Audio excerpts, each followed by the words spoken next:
အားလုံးပဲမင်္ဂလာပါမှန်တယ်ဒီနေ့ပညာလေးပြီးတော့ကြိုးဆိုပါရစေဒီနေ့သင်ခန်းစာမှာတော့ဒီ restore point တစ်ခုဘယ်လိုလုပ်ရမလဲဒါမှမဟုတ်ရင် backend restore ဆိုတာဘာလဲဆိုတဲ့အတိုင်းကိုရှင်းပြပေးပါမယ်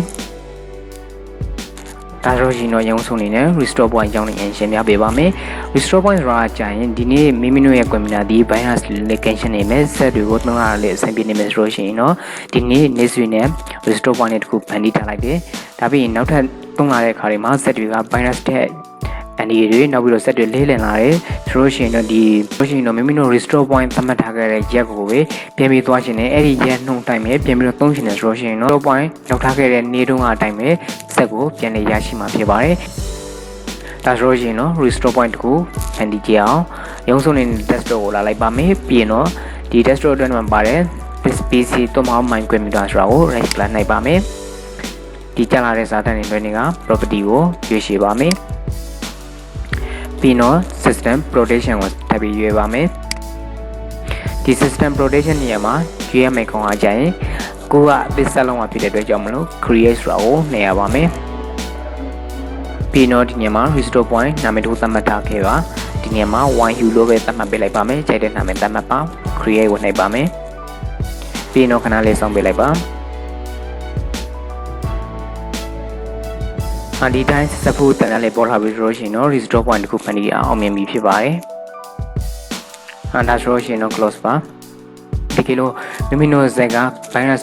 နဲ့ဖြစ်ဖြစ်တခုခုစက်တွေလေးလံလာတာဖြစ်ဖြစ်ပြဿနာတွေတက်လာပြီဆိုလို့ရှိရင်တော့ဒီ restore point လောက်ထားတဲ့နေ့တိုင်းပဲပြန်လို့ရှိနေဆိုလို့ရှိရင်တော့ဒီနေရာကိုပဲပြန်လာပါမယ် desktop ကိုလာပါမယ်ပြီးတော့ Minecraft ကို right click နိုင်လိုက်ပြီးတော့ဒီ system protection ကနေဝင်လာတာနဲ့ဒီနေရာကိုပြန်ရောက်လာပါလိမ့်မယ်ရောက်လာပြီဆိုလို့ရှိရင်တော့ဒီ system restore ဆိုတာကိုတစ်ခေါက်နိုင်ရပါမယ်ပြီးတော့ဒီနေရာမှာပြီးတော့အသုံးပြုမဲ့အကောင့်လေးကိုဒီနေ့သတ်မှတ်ထားတဲ့ yes ကိုအသုံးပြုမလားလို့မေးတာပါဒါဆိုလို့ရှိရင်တော့အောက်ကနောက်ထပ်ကြံရှိနေသေးတဲ့ဒီ restore point တွေကိုထပ်ပြီးတော့ကြည့်ပါမယ်အောက်ဆုံးအကောင်နိုင်ပါပြီးတော့ nice ကိုဆက်နိုင်ပါမယ်ညမှာမိမိတို့ရဲ့ set တွေမှာ restore point သတ်မှတ်ထားတဲ့ yes ပင်တစ်ခုရှိရဲဆိုတာကိုသူသတ်မှတ်ပေးထားပါလိမ့်မယ်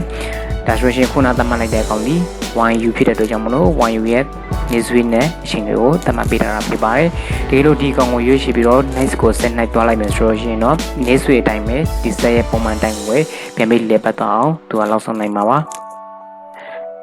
ဒါဆိုလို့ရှိရင်တော့နောက်တစ်ခုကကြာရင်ဒီ backend restore ကြောင်းကိုဆက်ပြီးတော့ပြောပါမယ် backend restore ဆိုတာကြာရင်ဒီမိမိတို့ရဲ့ Windows 20က Windows တစ်ခုလုံးကိုနားမဟုတ်ဘူးနဲ့ဒီ software တွေပါဝင်တွေဒီ file တွေကိုဒီနေ့ရက်စွေနဲ့သိမ်းထားလိုက်တယ်ဆိုလို့ရှိရင်တော့မိမိတို့ရဲ့ဇက်က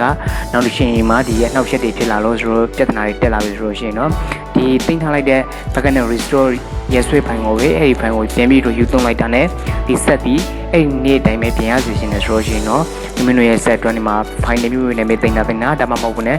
USB နဲ့ပဲသိမ်းတာနောက်ပြီးတော့ DVD ခွေးနဲ့ပဲသိမ်းထားလို့ရနိုင်ပါတယ်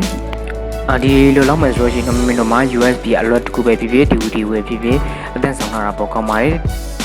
ဒါဆိုလို့ရှိရင်တော့ backend restore point လောက်နေကြည့်ပါမယ်ရုံးစုံနေနဲ့ဒီ desktop မှာပဲဖြစ်ဖြစ်ဒီ desktop မှာပဲဖြစ်ဖြစ်လာပြီးရင် control panel ကိုရှာလိုက်ပါမယ်ဒီညမှာတော့ desktop မှာတင်ထားတဲ့အတွက် desktop က control panel ကိုဖွင့်လိုက်ပါမယ် backend restore ဆိုတာကိုနိုင်ပေးပါမယ်ဒီညမှာရွေးချယ်စရာတစ်ခုရှိပါတယ်ဒီ create system image ကမှာဆိုလို့ရှိရင်တော့ဒီမိမိတို့သိလို့တဲ့ partition ပမာဏတွေကိုဥပဒေပြီးတော့သိပေးနိုင်ပါတယ်ဒီအောက်က create system Reviadesk ကကြာရင်ဒီ DVD ခွဲတွေကိုတက်ပြီးတော့ run တဲ့ကားတွေမှာဒီကအပြင်သုံးပါတယ်ဒီကောင်တွေကကြာရင် Windows မတက်လာရင်တော့ဒီခွေနဲ့ပန်းထားရဲဆိုလို့ရှိရင်တော့သူက Windows ပုံစံမျိုးသူတို့ PR ပြန်လောက်စင်နိုင်အောင်အတွက်ပါဒီ create system image ကိုပဲရွေးပေးလိုက်ပါမယ်ရေးပေးလိုက်ပြီဆိုလို့ရှိရင်တော့ဒီညမှာရွေးချယ်စရာသုံးခုပြန်ရှိပါမယ်ဒီညမှာဆိုလို့ရှိရင်တော့ header တစ်ခုခုကိုရွေးချယ်ပေးရပါမယ်ဥပမာအပြင်မိမိတို့ရဲ့ set တွင်းတွေမှာဒီ partition တွေရှိပါမယ်အဲဒီ partition ဖြစ်ဖြစ်တစ်ခုခုရွေးချယ်ပေးလို့ရတယ်ဒါမှမဟုတ်လည်း USB ထိုးလိုက်ပြီဆိုလို့ရှိရင်လည်းဒီ USB ကိုမိမိတို့ channel တက်တဲ့အကောင့်တွေကိုရွေးချယ်ပေးလို့ရနိုင်ပါပြီဒါမှမဟုတ်လည်း internet ဆိုလို့ရှိရင်တော့ internet ရဲ့ share စထားမှုတစ်ခုကိုမှရွေးချယ်ပေးလိုက်ရပါပြီဒီညမှာ USB ထိုးထားတယ်ဆိုလို့ရှိရင်တော့ USB ကိုတကယ်လို့ဒီနေရာမှာ USB သွင်းထားတယ်ဆိုလို့ရှိရင်တော့ USB ပုံစံဝယ်ရွေးပေးလိုက်ပါပြီးတော့ next ကိုဆက်နေသွားပေးလိုက်ရပါတယ်ဒီတော့ဒီလိုပေါက်လေးကြာလာပါလိမ့်မယ်ဒီညမှာတော့ဒီ backup လုပ်တဲ့အခါတွေမှာပါဝင်နိုင်တဲ့ ပါဝင်လို့တဲ့ဖိုင်ပမာဏတွေကိုဒီတင်ကနေရွေးချယ်ပေးလို့ရပါတယ်အဓိကအပြင်ဒီ backlog တွေဆိုရင်တော့ပေါ်က3ဖိုင်ကတော့ auto ပါပါလိမ့်မယ်ဒီ C ဘိုင်းနေပါမယ်နောက်ပြီးတော့ဒီ recovery ဘိုင်းနေ auto ပါပါလိမ့်မယ်တကယ်လို့နောက်ထပ်မိမိတို့လိုချင်တဲ့ partition တွေထပ်ထည့်ချင်သေးတယ်ဆိုလို့ရှိရင်ဒီလိုရပါတယ်ဒီနေရာမှာထိပ်ပိုင်းခွင့်နေနဲ့ partition တွေအောက်မှာရှာပေးထားပါလိမ့်မယ်မိမိတို့ထိလို့တဲ့ partition ပမာဏကိုဒီကျင်းကနေရွေးချယ်ပါတခုစဉ်းစားမှာမိမိတို့ရဲ့ USB ဒီဘယ်လောက်တိုင်းတာလေးဆင်းတယ်ဆိုတာကိုရွေးချယ်ပေးရမှာပါဥပမာအပြင်ဒီ C ဘိုင်းမှာတက်က USB GB ပေါင်း120ကျော်လောက်ပါနေတယ်ဆိုလို့ရှိရင်တော့20နဲ့ညီမျှတဲ့ GB လောက်ကိုပဲရွေးချယ်ပေးရမှာပါဥပမာဒီနေရာမှာဆိုလို့ရှိရင်တော့ဒီ A ဆိုတဲ့ partition မှာဟိုက GB 100ကျော်နေပါတယ်ဒါဆိုတော့100ကျော်နဲ့ညီမျှတဲ့ USB တခုတော့ဆောင်းထားဖို့လိုပါတယ်ပြီးရင်တော့ next ကိုသွားနိုင်ပါမယ်ဒီပုံမှာဆိုလို့ရှိရင်တော့ဒီ packet လောက်တဲ့အခါမှာ power man ဘိုင်းပမာဏရေးတွေကိုဒီမှာပြပါလိမ့်မယ်သိမ်းစင်းမဲ့ location နေရာကကြာရင်ဒီနေရာမှာ A ဆိုတဲ့နေရာကိုရွေးထားလိုက်ပါမယ်သိမ်းထားမဲ့နေရာကကြာရင်ဒီနေရာမှာ A ကိုရွေးခဲ့တဲ့အတွက်ကြောင့်မလို့ A ဆိုတဲ့နေရာမှာ file တစ် file နေနဲ့သိမ်းထားမယ်လို့ပြောတာပါတကယ်လို့ USB ရှိတယ်ဆိုလို့ရှိရင်တော့ USB အနေနဲ့ဒီနေရာမှာပြနေပါလိမ့်မယ်သူရဲ့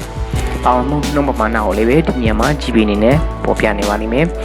ဒီနေရာမှာ start packet ကိုနှိုက်လိုက်ပြီဆိုလို့ရှိရင်တော့ဒါ packet file တစ် file ကိုသူ RAM ပြီးတော့လောက်နေပါလိမ့်မယ်ဒီလိုလောက်နေတဲ့အခါမှာမိမိတို့ MB ကြာရင်ကြာတဲ့လောက်အရှင်နေကြာတတ်ပါတယ်ဒီလိုလောက်နေရင်လည်းမလောက်ရှင်တော့ဘူးပြန်ပြီးဒီလိုလောက်နေတဲ့အတွက်မှာပြန်ဒီလိုလောက်နေတဲ့အတွက်မှာမလောက်ရှင်လို့ဆွဲနှောက်လိုက်တာမျိုး size တီးအပြင်မလောက်သင့်ပါဘူးဒီလိုဂျာကလာမှာမလောက်ရှင်စကရိယာစဉ်းစားထားလိုက်ပါတကယ်လို့လောက်လိုက်ပြီဆိုလို့ရှိရင်တော့ဒီဂျာကလာမှာမရတန်လိုက်ပါနဲ့ရတန်လိုက်ပြီးတော့ဒီ USB ကိုနှောက်လိုက်တာတော့ဘာတော့မလောက်ပါနဲ့ဒီလိုလောက်လိုက်ရဆိုလို့ရှိရင်တော့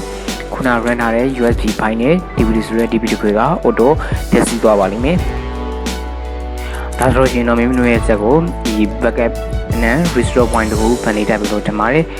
အားလုံးကျေးဇူးတင်ပါတယ်ဒီနေ့တန်းမှာတော့ဒီလောက်ပါပဲ